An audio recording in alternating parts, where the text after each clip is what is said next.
Tracking, alerting, protecting. This is WKYT This Morning. Good morning to you. It's finally Friday, and we welcome you in. I'm Bill Bryant. And I'm Rebecca Smith. Hope you're having a great start to your morning. Now at 6:30, a Kentucky teenager has died in a tragic accident on a middle school football field. Also this morning on WKYT, we have new details about the arrest of a Bourbon County robbery suspect after a police chase that ended in Lexington. And an event that was expected to draw huge crowds is canceling a trip to Kentucky because of weak ticket sales. Starting to see the early hints of daylight outside, and we're going to be holding on to temperatures there in the 50s this morning. It feels really, really nice. A couple of 60s here and there, but all in all, great start to the morning. 84 by the afternoon, and we're looking for that chance of rain in the forecast. Have their weekend forecast coming up. All right, and let's get right to the news. Yeah, we are learning more about a tragic accident that killed a teenager in western Kentucky. Hopkinsville police say a 17-year-old died after a piece of football equipment fell and hit him on the field there in the head there at the school. WKYT's Michelle Chamberlain is at our live desk with more on this real tragedy. Good morning. Good morning. This is a tragic accident to such a young life. Javon Quarles was set to begin his senior year at Hopkinsville High School on Tuesday. Unfortunately, the 17-year-old football player was killed yesterday afternoon while apparently trying to help teammates move a large piece of metal equipment before football practice. While moving the equipment, the piece accidentally fell and hit him on the head. He later died at the hospital from blunt force trauma. The coroner said the equipment is used to teach linemen how to stay low at the line of scrimmage. The school said that it's not unusual for players to be moving equipment. As you can imagine, the accident has been extremely hard on his teammates. They're taking it very hard. As I said to someone, and you're a member of a team, it goes beyond just friendships. Sometimes they consider each other more like family, like brothers. So everyone's taking this very hard, but especially the teammates. Teammates and students of Quarles have been writing on his Facebook page. One friend said, "I can't believe the news. Not one time did I see you upset or sad. You always had a smile on your face. Heaven gained an angel."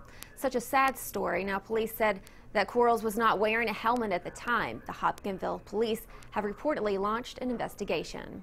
At the live desk, Michelle Chamberlain, WKYT. Yeah, still some questions, but we do know it's a tragedy. Thank you, Michelle. It's 6:34 on WKYT this morning. Rowan County Clerk Kim Davis has until Monday to convince a federal judge to delay his mandate that requires her to issue marriage licenses to same-sex couples. A federal judge said Davis cannot deny couples a marriage license based on her religious beliefs. But multiple same-sex couples were again denied yesterday. Davis's attorney says her office will not issue marriage licenses until her appeal is resolved. The judge ordered both sides to give him a written response by the end of today before he will then consider the appeal. Well, we have some new details this morning about a series of crimes that ended after a police chase in Lexington. It started in Bourbon County, where police say a man held a gun to a clerk's head during a robbery. WKYT's Victor Puente is live in Paris to explain what happened. Well, Lexington police assisted with that chase, but it started here in Paris when the store behind me was robbed. That robbery happened around 8:30 Thursday night. Paris police tell us the clerk at the shoe show here on Letton Drive had a gun pointed at their head during the robbery. They began searching for the vehicle the robber left in. Say when they tried to make a stop, the driver took off, eventually getting on northbound I-75 in Lexington. Drivers there tell us they saw a man abandon his car, run across multiple lanes of traffic, and hop off the interstate. Police say they arrested him on Ward Drive. They also took a second person into custody. They aren't sure if anyone else was involved. The store was open. There was actually employees in the store, and this suspect came in, actually held a gun to the clerk's head and demanded money. The police are checking to see if they have surveillance video of that robbery. They also haven't released the names of the two men who were arrested. Live in Bourbon County, Victor Puente, WKYT. All right, thanks so much, Victor. Police have made an arrest in a Clay County murder. Investigators say Isaiah Stidham shot and killed his girlfriend, 32-year-old Sherry Collins, in the Big Creek community. After the shooting, police say Stidham stabbed himself to make it look like he shot Collins in self-defense. Police say a man extorted someone out of $11,000 by claiming to be an agent with Homeland Security. Jonathan Bowman is facing several charges, including impersonating a peace officer. Frankfort police say Bowman gave the victim what he claimed was an arrest warrant. He told the victim that the charges would be dropped if the victim paid him. Police say that extortion went on for 2 years. A Central Kentucky woman claimed she was blackmailed by her boyfriend to make pornographic videos of her young relatives. Shelbyville police arrested Melissa Torres and Rafael Mendoza and Norvay. Police found out about the case when they say someone found the images on Rafael's misplaced cell phone. They say Torres told police that she was forced into making the videos, but later admitted to being aroused by them. Well, new this morning, police are looking for clues after a Fort Campbell soldier was shot and killed in Clarksville, Tennessee. 21-year-old Army Specialist Lyperiel Easterling had just returned home when police think he was approached by 2 men before being shot.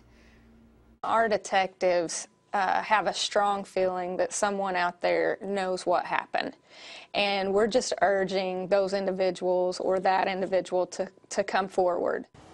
Police say they're not sure if the shooting was random or intentional. An inmate from Lexington is recovering after being attacked in a state prison. State corrections officers at the Luther Luckett Correctional Complex in Oldham County say they found 67-year-old Charles Tackett lying on the floor of his cell. 3 inmates are under investigation for the assault. Tackett is serving a 3-year sentence for charges related to child pornography out of Fayette County. Secretary of State John Kerry will be in Havana today to raise the stars and stripes over the newly opened U.S. Embassy. Kerry will meet with Cuba's foreign minister and a hand-picked group of dissidents. After today, the Cuban and U.S. governments will start expanding their economic ties between the two nations. Measures will include direct flights and mail service. Here in Kentucky, state economists are predicting a major budget surplus. The Consensus Forecasting Group is expecting a more than $219 million surplus for the year that will be ending on June 30th of next year. Experts say there are strong trends of individual income and sales tax collections going on right now, a faster than expected recovery in the economy. But they expect the state's road fund will come up $129 million short this year. The group is planning to issue its final budget forecast in December. Well, when it was announced, lots of people were excited about the opportunity to cruise 1,000 feet down a Lexington City street on a large slip and slide. Sounds like fun. But the nationally touring event actually may not end up coming to the Bluegrass. Slide the City abruptly canceled its trip to the Derby City. According to Insider Louisville, it was because of weak ticket sales. Slide the City also canceled an event in Cincinnati because of weather. The event is still scheduled to be in Lexington on August 29th. So, you know, we'll see what happens. I mean, I'm sure a lot of people would be bummed, you know, if that doesn't come to pass. Yeah, it kind of looks like fun, doesn't it? It looks so fun. As long as the summer keeps rolling. Probably have to sign a waiver, you know, that kind of thing. Sure. Later this morning, the Big Blue Nation will be able to get their hands on tickets to see some of the best players to ever suit up at Kentucky. Tickets for the UK Alumni Charity Game will go on sale beginning at 10 o'clock this morning. They are priced from $5 up to $100. Now, that game will feature a team of current and former UK pros against a team of North Carolina pros. Tip-off is set for 5:30. It will be on Sunday, September 13th in Rupp Arena. Well, you know, college and pizza seem to go hand in hand. There's now a new pizza joint right on the UK campus. Very convenient location. Yes, yes. Blaze Pizza now open on South Limestone near Pine Street. That's the location. It's celebrating with a free pizza today. How often do you hear that? From 11 until 11 to anyone who follows Blaze Pizza on their social media accounts. And that's the look. There you go. Right there. There was a little bit earlier this morning, you see, before they get everything fired up. Everything fired up, yeah. Blazing, right? Yeah, there you go. 6:40 the time, 20 before 7 on your Friday morning. Let's get a check of traffic right now and see what is happening with a look at live drive traffic. We'll check out right now, look at Nicholasville Road at Shady Lane, and the early birds are on the move out there. We have no reports of major problems. Of course, as we know, the traffic patterns are changing now with school back in session, with UK coming in over the next few days, getting ready to go here in a few days. And so everybody just keep those things in mind. But no reports of early trouble or delays this morning. Which is great news, and, you know, a lot of more congestion and you know, just have to keep up with that and keep it in mind. Yeah, plan a little extra time on your commute. A lot more news coming up on WKYT on your Friday morning. Police say she's no stranger to jail, but a woman is actually facing charges this morning for trying to get inside the facility. What police think she was doing coming up after weather. Breaking into jail. It's pretty interesting. Current temperature sitting there, mostly dry, and current temperature-wise, it looks good, but it's mostly dry, not fully dry. So somebody does have a chance of rain. I'll show you that coming off into your weekend. Up next.